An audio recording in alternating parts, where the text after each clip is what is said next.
All right, let's dive in. Today, we're talking about something that sounds like it's straight out of a sci-fi movie, but it's actually already starting to shape our world. We're talking about proactive environments that can anticipate our every need, all thanks to AI. I mean, think about it. Most of the stuff in our daily lives, the clothes we buy, the cars we drive, even how a grocery store is laid out, it's all designed for some average person. But what if your world wasn't built for the average? What if it was built on the fly just for you? Well, that's the whole promise behind what we're exploring today, these so-called hyper-personalized ecosystems, environments that aren't built for the masses, but for one single person. Okay, so what is a hyper-personalized ecosystem exactly? Let's break it down. It's basically a connected environment where AI is constantly crunching data to give you these incredibly customized experiences. And we're going way beyond just personalized ads here. I'm talking about your entire environment responding and adapting to you in real time. So the big question is, how on earth does this actually work? Well, the engine that drives all this deep personalization is really a powerful team-up between two key technologies. It's a real dynamic duo. On one side, you've got the Internet of Things, IoT. Think of these as the senses of the network. All your smart devices, sensors, cameras, they're constantly gathering data. And on the other side, you have AI. That's the brain. It takes all that data and actually makes sense of it, learning your patterns and preferences. And this whole process works in a simple, continuous loop. First, the IoT devices, the senses, they gather up tons of data. Second, the AI brain analyzes that data to understand you. And third, the ecosystem acts on it, delivering that customized experience. It's a constant cycle. Sense, think, and act. Over and over.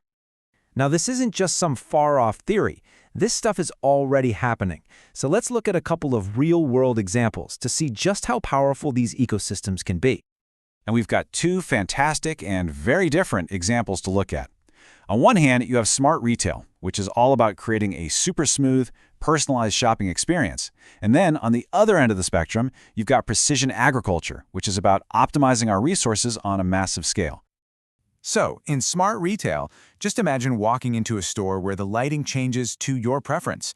Digital displays show you items based on your past purchases. Maybe you get a little help from an AI that knows exactly what you're looking for. It's moving way beyond targeted ads into a truly personal interaction with the space itself. Now let's take that same logic and apply it to a farm. With sensors in the soil and drones flying overhead, the IoT network is grabbing data on moisture levels, on plant health. The AI then tells automated systems exactly how much water or fertilizer a specific plant needs. Not the whole field, one single plant. I mean, this means less waste, healthier crops, and a much more sustainable way to feed the planet. Pretty amazing, right? So what does this all add up to? Well, it points to a really fundamental shift in how we're all going to interact with technology. It's leading us toward a much more autonomous future. This quote really gets to the heart of it all.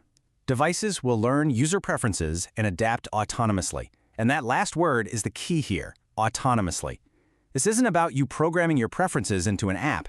It's about your environment learning them all by itself. And that is the huge shift. For decades, technology has been reactive. We give it a command, it responds. You press a button, something happens. But we are now moving into an era where technology becomes proactive. It starts to anticipate what you need before you even know you need it, and it just acts on your behalf. And this leaves us with a really fascinating final question to think about. We've spent all of human history adapting to our world, right? But in a future where the world is constantly adapting to us, how do we adapt? What happens to our own resilience when we don't really need it anymore? It's something to think about. Thanks for joining me for this one.